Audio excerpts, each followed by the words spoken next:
You're now tuned in to the Desire to Trade podcast, a show where we bring you the best figures of the trading world and teach you how you can become a successful trader. This is your host, Etienne Crete.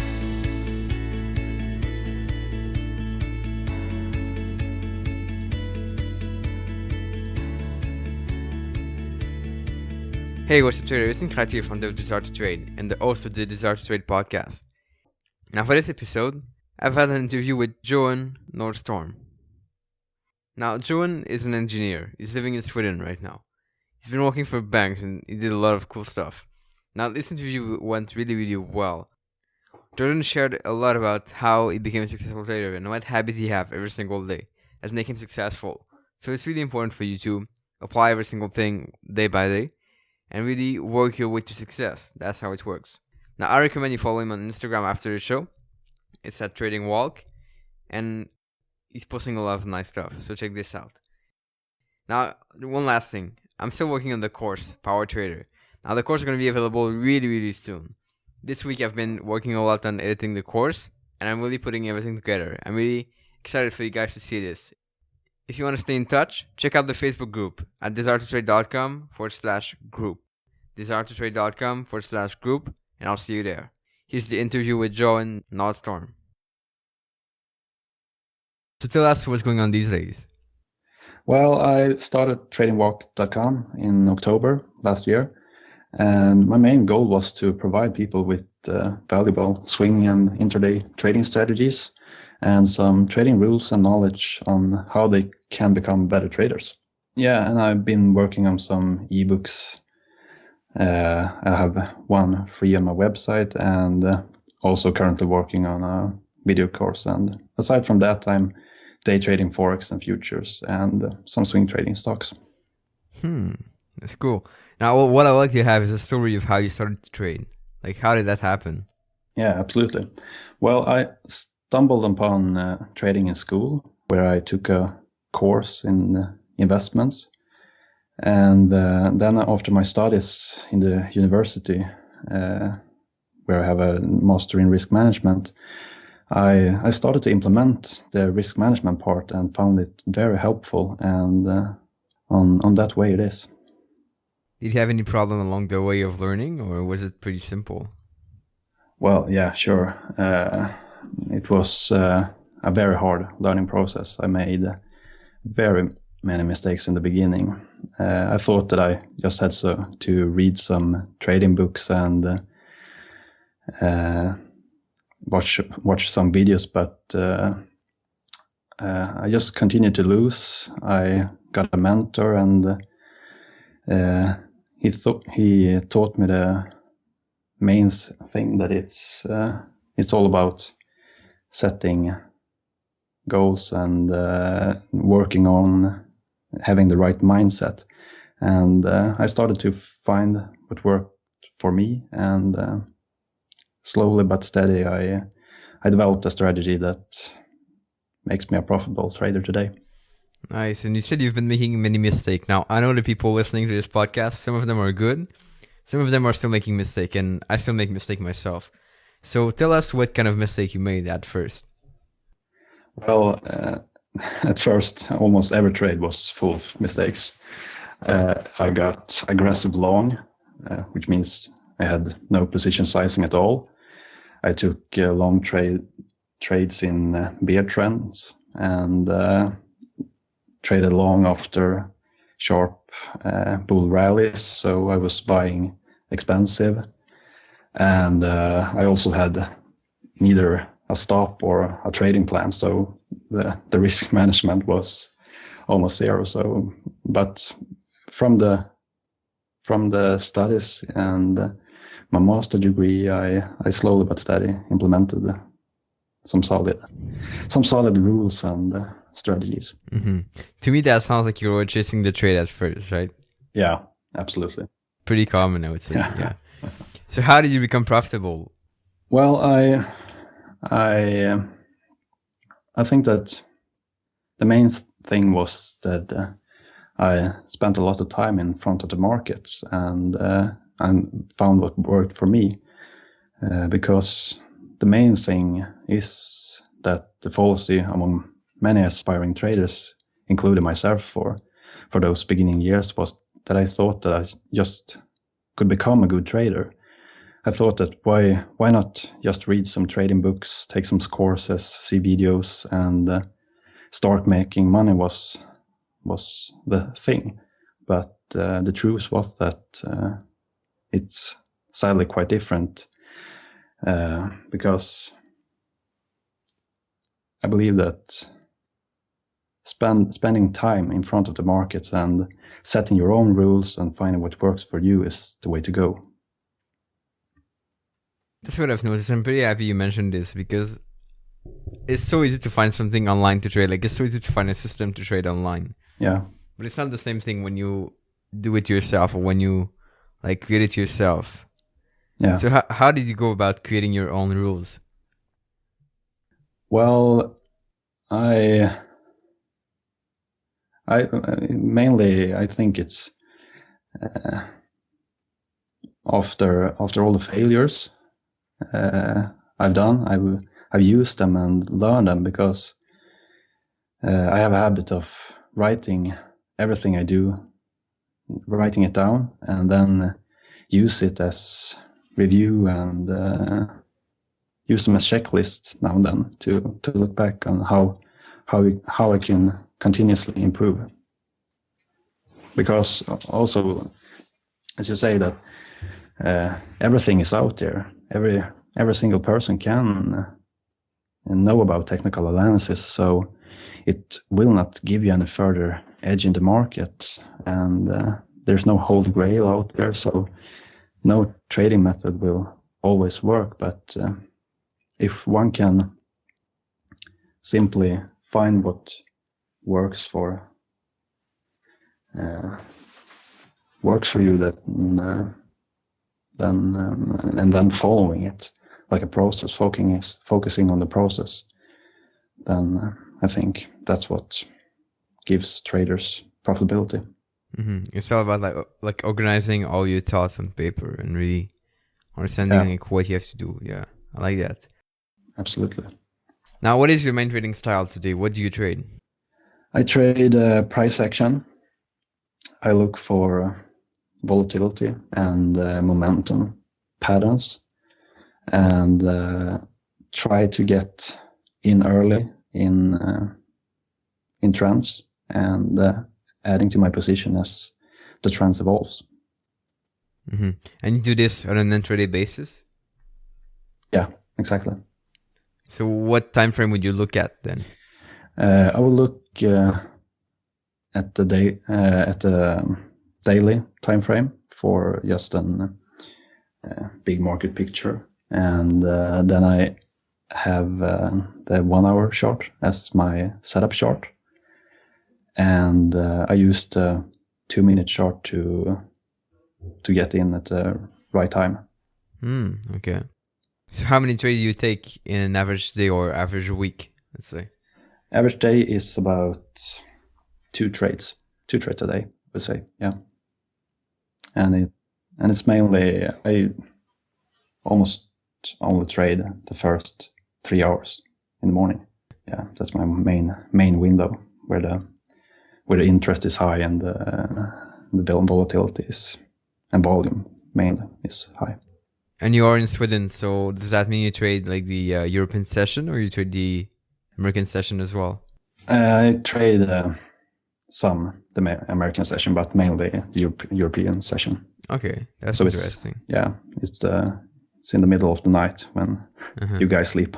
Yeah. But that's also great because it gives me time to review my trading and develop and look where I can improve, and I found it works great for me, as we talked about, finding which works. Now, when you talk about price action, what do you mean exactly? Like, what is price action for you? Price action for me is understanding the relationship between buyers and sellers, I would say. Mm-hmm. So is that only candlesticks, or is that also including the trends and other things? Yeah, I think it's a combination of everything.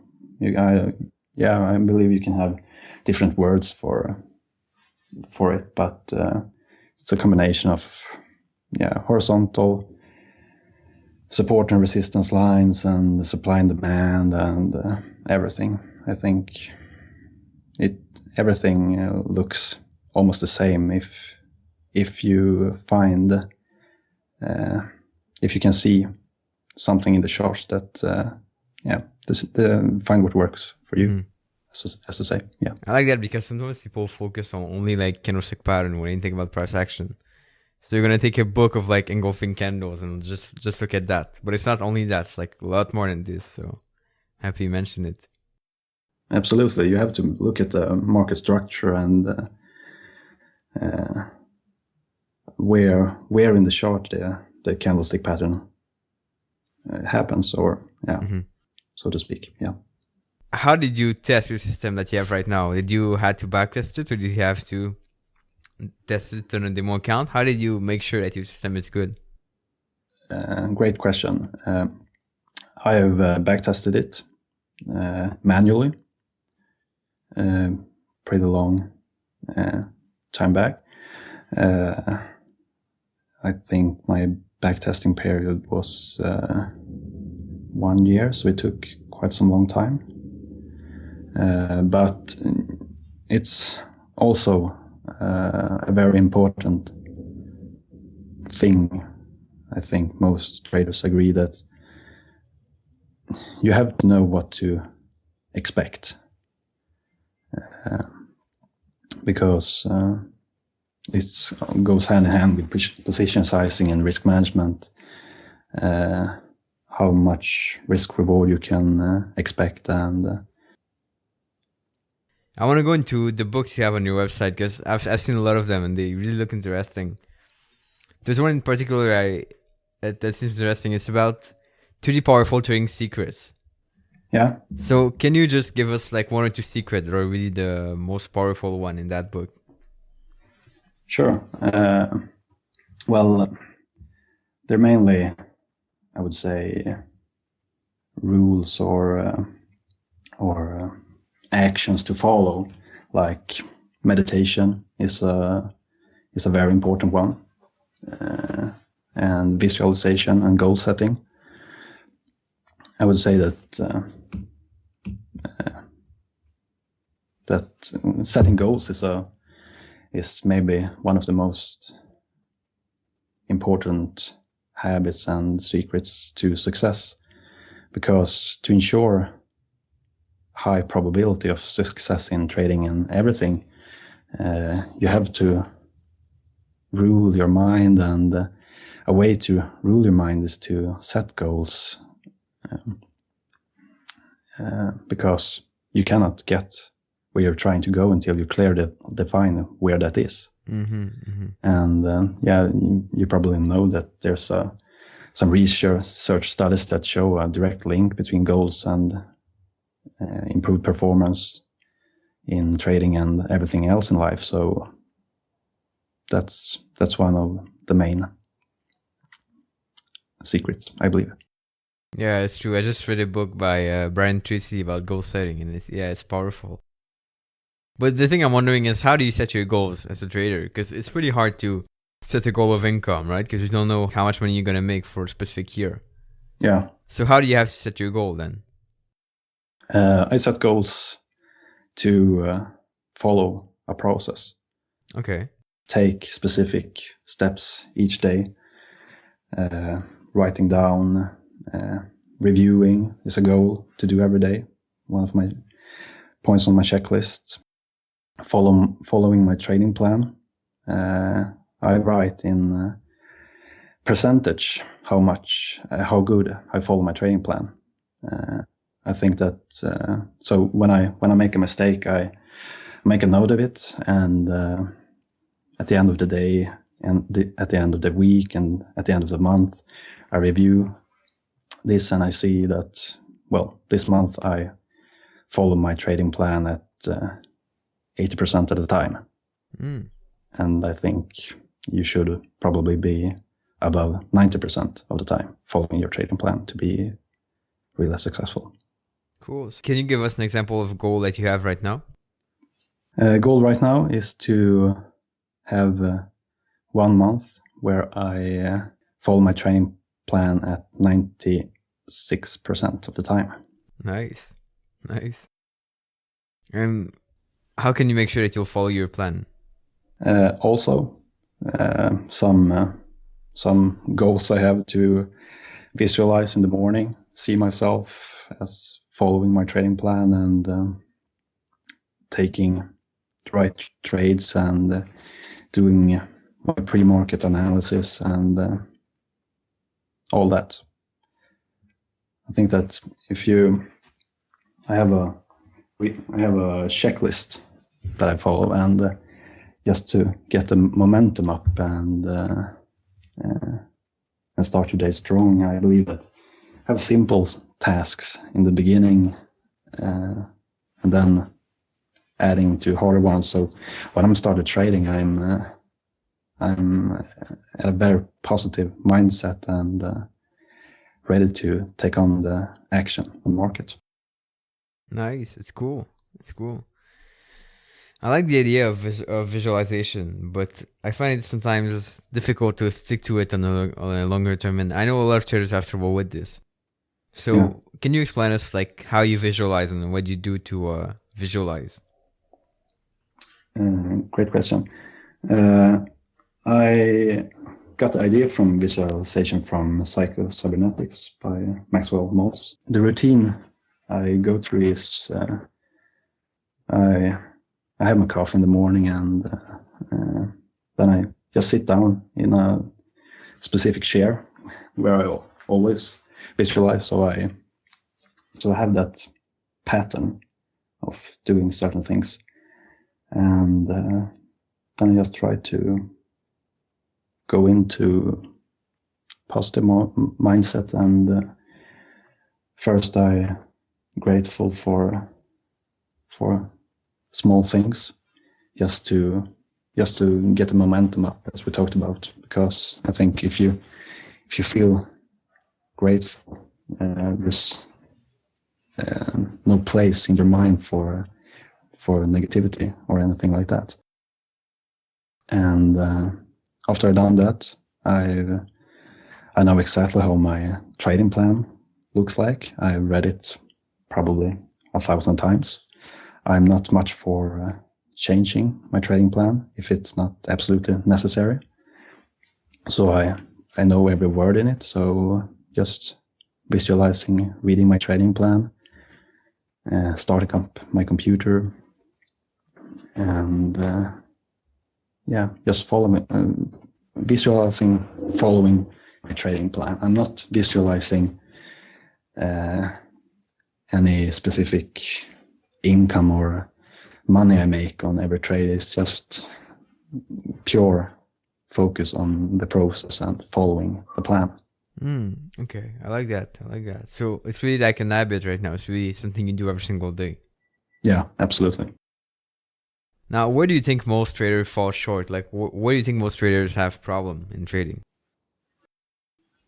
Well, I would say that they have this belief, as we talked about earlier, that they just have to read some trading books or take some course or get a specific mentor and it will all be fine. And it doesn't work like that. You have to put in the work yourself. Sure, you can speed up the process by getting help from a profitable trader, but you have to have the correct mindset and your own rules and your own system that you found works for you. Mm-hmm. And and mainly, and also the mindset, it's key. If you control your mind, I would say you control your success.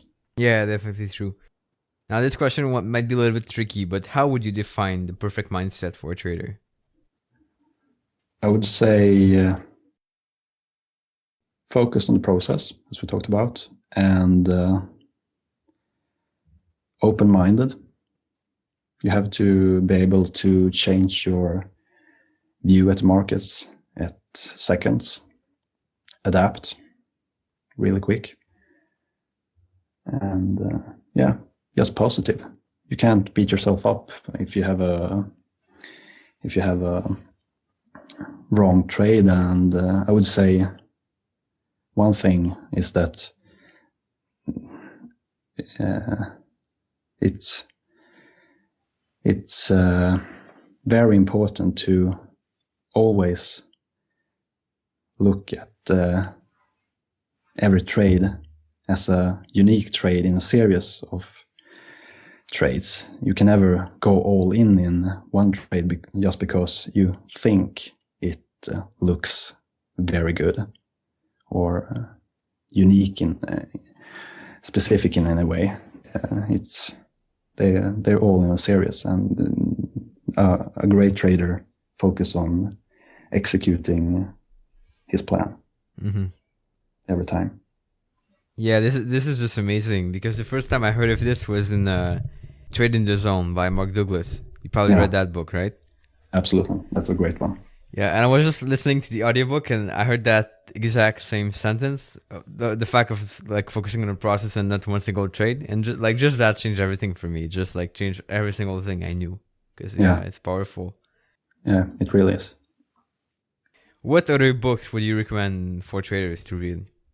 I like to read books that's not real about trading. Okay, interesting. Because I think if you can read books that is on a more universal subject and then apply it to trading, you learn so much more. Because if you read a trading book, then someone already done that specific thought for you. So if you read a more universal book like Psycho-Cybernetics by Maxwell Maltz, you have to apply his thoughts and techniques on trading, and that way you learn much more. When you read a book about trading, you kind of don't get the whole process of understanding how things really work. Yeah. Well, when you read a book, outside of trading, you kind of have to do the work yourself, and it's much more. It's a lot better for you. So yeah. Yeah. So what other books would you recommend? Not trading.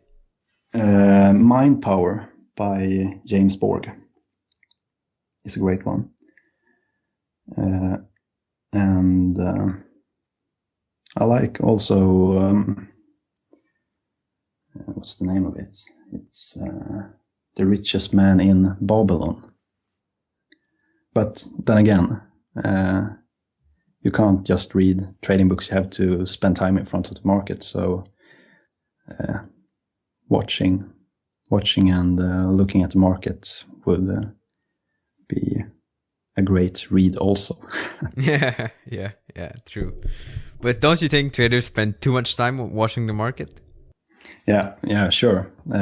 That's a problem also. So if I believe that if you truly want to become successful, you can't just focus on the trading. You have to exercise and move, take a walk, change environment, reset, and start from scratch. Because also finding what works for you, it's easier to think outside the box if you are outside the box, so to speak.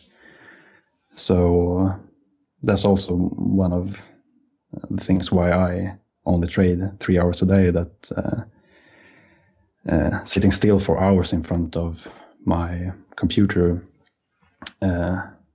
makes my brain slow, and the brain is made for moving. So I think really focus on other parts of your life, like health and love and lifestyle, and not just money and trading.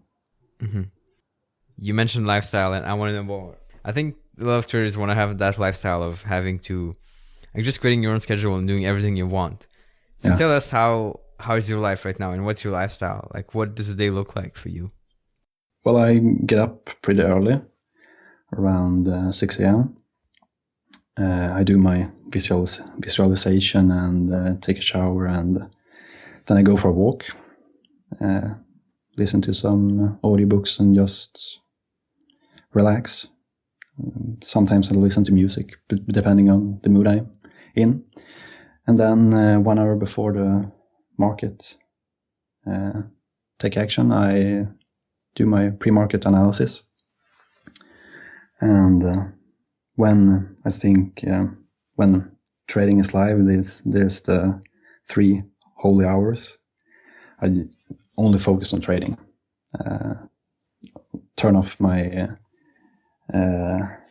phone if that's necessary, and really dig down in the trader's mindset, or how you want to put it. And then after that, I review and continue to just keep an eye on the market if something unusual happened. And now I have the website, so I write some blog posts and work on my video course, and take time to take walks with my girlfriend, and enjoy life. Travel if necessary, but when I'm trading, when I'm traveling, I really just leave the markets be. I don't think you can. It's also about the lifestyle. If you away and doing something you should enjoy with another people, you have to shut down. Yeah, that's true. What are the places you've been traveling to that you enjoy the most? I've been I was in Asia 2 months, China first, okay, and then Korea, and nice. Japan, some few weeks in the Philippines, and then Hong Kong, and back again to Sweden. Mm-hmm. Hong Kong's amazing. yeah, it really was. I can highly recommend Korea, actually. Really nice. In Seoul or other place? Yeah, Seoul. Yeah, definitely. Yeah, I understand this one for sure. Yeah. Cool.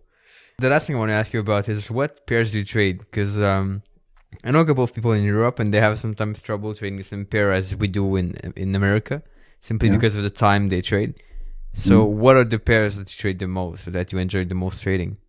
Euro USD. Okay. Because it's the main session, I believe, is it's most active in the European session. I don't trade the JPY USD, because then I would have to be up in the middle of the night when the Asian session is most active. So I like to focus on what's most active in my time zone, as to speak. Exactly, yeah. So I guess you don't follow that many pairs, right? You just follow the main ones. Yeah, absolutely. That's good. Cool. I'll have one last question for you before. I just want to remind all the listeners that their show notes are going to be on thisarttotrade.com. So all the books we've mentioned, there's 3 nice books. They're all on thisarttotrade.com, and it's going to be great for you to just check these out. And John, the last question I have for you is, if you could give only one piece of advice for new traders on how they can thrive in trading, what would that one piece of advice be? That they shouldn't quit. Success in trading is the sum of small efforts. So take small steps, be careful, and continuously raise your standards. And one day you'll find yourself successful. I like that. Some of small effort. That's amazing. So thanks, John, for being on the Desire to Trade podcast, and I'll see you guys pretty soon. Ciao. Thanks for listening to the Desire to Trade podcast. To get all the information on this show, free articles, and unique resources, make sure to check out www.desiretotrade.com and subscribe. Please leave us a review and let us know what you thought about the show. It's time to become the best trader you can be. See you next time.